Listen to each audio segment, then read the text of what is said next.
తల మీద చెయ్యి వేసి బొట్టు పెట్టినా, తాళి బొట్టు మెడను కట్టి బొట్టు పెట్టినా, తల మీద చెయ్యి వేసి బొట్టు పెట్టినా, తాళి బొట్టు మెడను కట్టి బొట్టు పెట్టినా, సన్ని కళ్ళు తొక్కినా సప్త పదులు మెట్టినా, సన్ని కళ్ళు తొక్కినా సప్త పదులు మెట్టినా, మనసు మనసు కలపడమే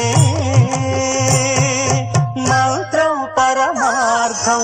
శ్రీరస్తు శుభమస్తు, శ్రీరస్తు శుభమస్తు. శ్రీకారం చుట్టుకుంది పెళ్లి పుస్తకం, ఇక ఆకారం